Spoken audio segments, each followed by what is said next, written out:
So now we are starting our debate, and our topic is globalization hurting or helping society? Should all countries restrict freedom of movement more in order to protect their labor market and economy, or be more open to foreign workers? What is the business care? So my name is Mohit Singh Adhikari and my banner ID is BO1654624, and I am on the pro side of it. And my personal statement is globalization and opportunities of development encourage economic development, advancement, and cultural exchange. At last, it is helping the society. Organizations get sufficient talent pools, diverse point of view, and new business sectors, filling organization achievement and cultural advancement. Hi, I am Gurleen Kaur. My banner ID is B01666807.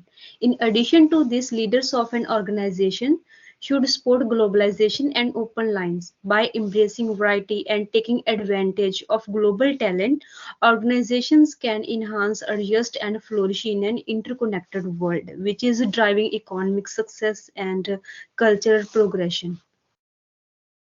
Hi, my name is Archana and my banner ID is B01684284. I'm on the con side of the globalization as globalization is hurting more than it is helping society. And my position statement is that the constant globalization and uncontrolled relocation compromise domestic labor markets, push down wages, and strain social administrations. Organizations are to put resources into nearby labor forces, advancing self sufficiency and restricting dependency on external workforces. And my name is Amandeep Kaur, and my banner ID is B01670327. And organizational leaders should defend their country's advantages by restricting uncontrolled globalization and unfamiliar laborer engagement, focusing on domestic labor and confidence guarantees economic security and social attachment for the organization.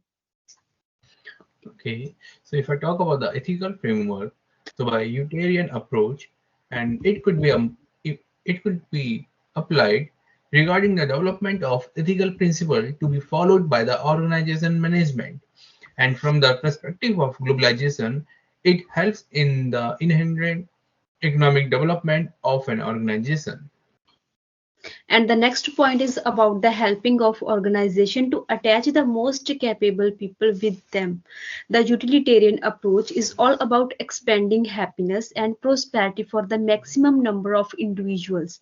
For example, for this situation, globalization's perspective of economic development and cultural exchanges benefit society by giving opportunities, new talents, different point of views, and new markets as well. Well, utilitarianism tends to prioritize short term outcomes over long term consequences. In the context of globalization, this can lead to decisions that prioritize immediate economic gains while ignoring the potential negative consequences in the future, such as social unrest, political instability, or environmental disasters. And this could lead to the imposition of dominant cultural values and norms on minority cultures. This can erode cultural diversity and homogenize global cultural disgrading the value of cultural pluralism.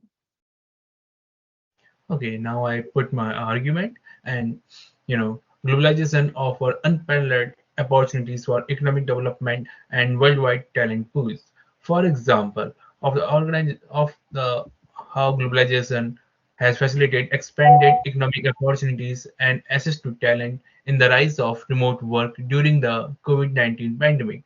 With the travel restrictions and the lockdown measures in all over the places, organizations worldwide have to adapt something very quick to remote work arrangement. And this shift not only demonstrated the feasibility of remote work, but it also highlighted the benefit of accessing a global talent pool.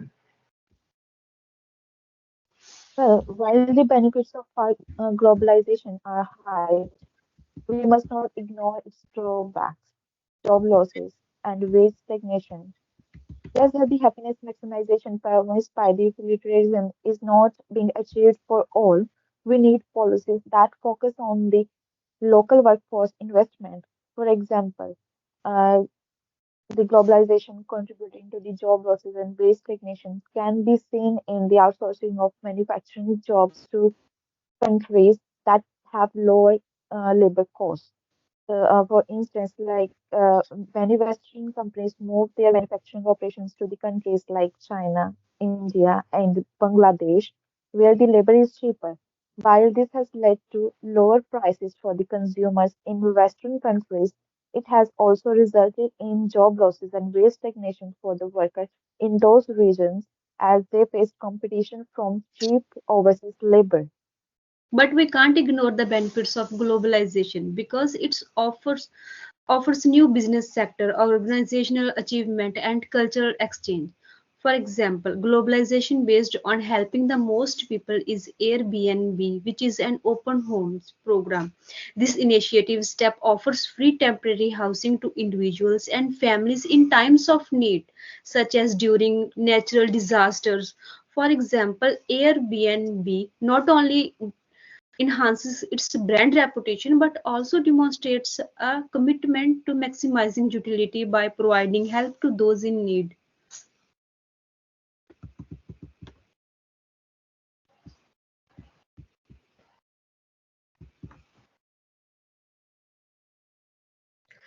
Utilitarianism as a philosophical principle suggests that the best action is the one that maximizes utility or overall happiness for the greatest number of people. However, in the context of globalization, this can sometimes lead to unintended consequences such as increased reliance on social services and loss of independence of certain individuals or communities.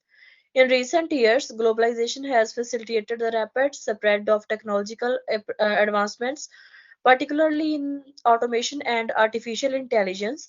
While these advancements have undoubtedly increased efficiency and productivity in many industries, they have also resulted in significant job displacement for certain sectors of the workplace. Okay, Okay. I may agree that some of the individual may experience job losses or pay stagnation due to globalization, but the overall net benefit to the society is positive.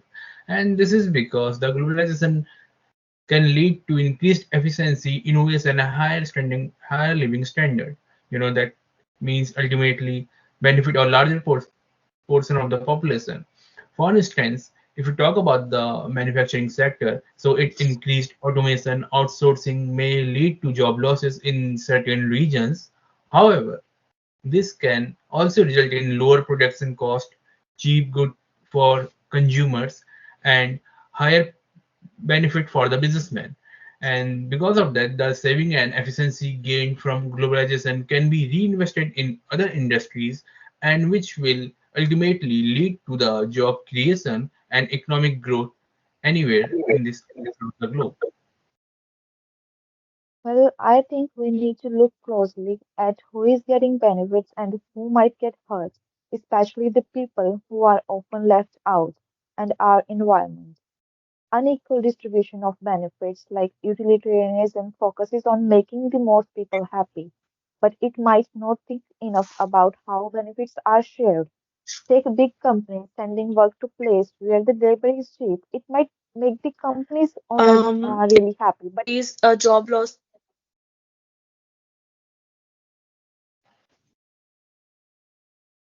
it can hurt the workers who get low pay and bad working conditions. And the second example of the environment degradation, globalization that focuses mainly on making money and being efficient can harm the environment. When goods travel all the around the world, it leads to the more population like carbon emission from ships and planes. Also, it uses up all natural resources faster. Sometimes it's in trying to make things better for everyone in short term, we forget about the damage we are causing to the planet in the long run. Yeah, it will increase job losses and potential for greater consumer cost, highlight the flaws in a purely a utilitarian approach to globalization. Sometimes globalization can mean that only a few big companies control everything, which is not good for consumers. When these companies have too much power, they might raise prices, give us fewer options to choose from, and not care as much about making things better for us. Which is very bad thing. It's like having fewer choices at higher prices in the stores. This can result in consumers paying more for goods services, having fewer options to choose from. Sometimes they feel they are wasting their money and experiencing less innovation in products and services. Yes, a short pause can happen, but it's the long-term progress that really matters. The benefits of globalization, such as increasing trade, technological advancement, and access to global markets, can lead to a sustainable economic growth and improved living standard over time. For example, the growing number of manufacturing jobs from developed countries to developing countries can initially lead to job losses and wage pressures in the former. However, over time, this can contribute to the economic development of the receiving countries, leading to the emergence of new markets and opportunities for trade and investment that benefits both parties. Okay, now if I talk about the second ethical framework, so it is stakeholder theory, and now by the support, supporting globalization from the stakeholder perspective, arguing that it offers new opportunities for workers and organizational skills. For organization, stakeholder theory enhance productivity by promoting long-term relationship with the suppliers, employers, and communities, leading to enhanced reputation and stakeholder trust. Workers benefit from the increased opportunities, including access to global market, skill development, and fair labor standard, which promote job security and well-being. Apart from this, stakeholder theory focus on the importance of considering the diverse needs and perspectives of all stakeholders, including multinational corporations, consumers, and local communities. Therefore, policymakers must also weigh the potential impacts on other stakeholders and strive to find a balance that promotes sustainable economic growth for all. By applying stakeholder theory, nations can navigate the complexities of globalization with a holistic approach that prioritizes the well being of all stakeholders while mitigating adverse effects on the domestic workforce competitiveness. In the big world of globalization, it's really important to take care of workers in our own country. Even though globalization can help the economic grow and create a new markets, it also brings more competition, lower wages, and less job security for the workers here at home. Protectionism, which is often criticized, isn't just about building walls. It's about making sure our workers have a fair chance to compete with others around the world by using things like tariffs, quotas, and rules. Countries can protect their workers from being taken advantage of, keep standard for how people are treated at work, and support the industries that are important for our economy to stay strong. Uh, but I think protection helps local businesses be more creative when they have to compete fairly. They are encouraged to invest in making new things and better technology. This means we get cooler stuff to buy. Also, protectionist rules can make sure that the things we buy are made in good way for people and the planet. It stops companies from treating workers badly and helps protect the environment. This way, we can buy things without worrying about how they were made, and we can keep the earth healthy for our kids. But there is a drawback. Protectionism can lead to negative outcomes for consumers by limiting choices and driving up prices. As you know, when countries impose tariffs or quotas on import, it restricts access to the goods and services from international market, reducing competition and innovation. For example, the tariff on imported goods may protect domestic industry, but they often result in higher prices for consumers, limiting their purchasing power and overall welfare. As you know, if you take the example of the countries like the developing countries, when the developed countries impose the fine on or the restrict their goods from incoming their country, then the thing is the manufacturing of their goods in their own country get rise up. So that's the thing which is faced by the developed countries when they impose the tariff on the developing countries. While it's true that the protectionism can lead to negative outcomes for consumers in some cases, it's essential to recognize that globalization itself also has its drawbacks that may not always lead to the optimal outcomes for all stakeholders. Relying too much on other countries for the things we need can make us vulnerable to problems. For example, if a country where we get a lot of our food from has a disaster, it could mean not having enough to eat here also. If there are tensions between countries, it might affect the things we import and how much they cost. This dependency can weaken our ability to handle problems on our own and make life unpredictable for us as consumers. But stakeholder theory says we should listen to everyone's needs, but it might not do enough to make sure big companies don't have too much power. These companies have a lot of money and influence, so they can often get what they want, even if it's not best for everyone else. Also, while stakeholder theory talks about considering everyone's needs, it might not focus enough on the problem faced by workers in our own country because of globalization. Without making sure workers are a top priority, their well-being and ability to compete could be ignored, especially if it means more money for big companies. No, stakeholder theory says we should listen to everyone's view, even big companies, but it also wants to make sure they don't have too much power. It's about making things fair for everyone, especially for workers. For example, stakeholder theory supports things like fair treatment at work, letting workers talk together to negotiate better conditions, and having a say in how things are run at their workplace. In this way, workers can make sure their needs are heard and met even when globalization makes things tough.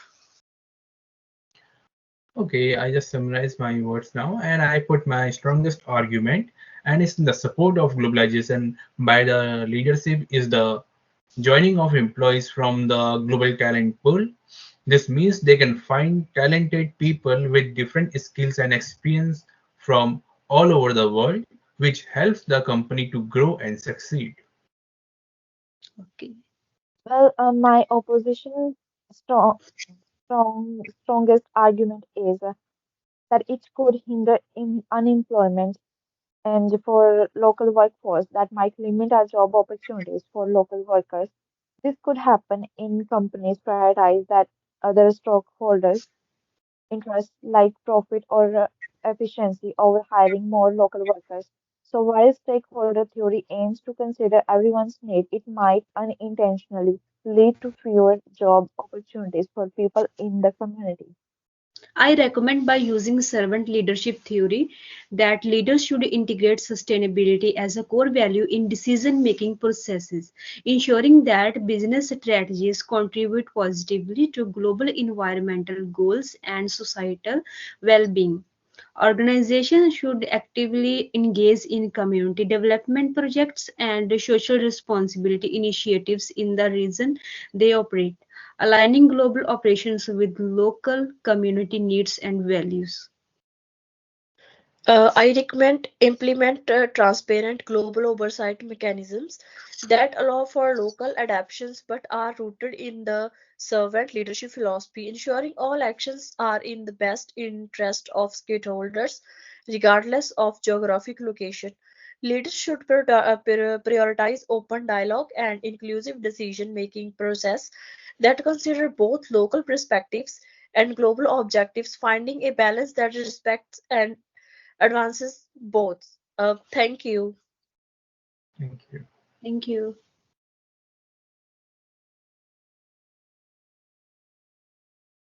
Stop it,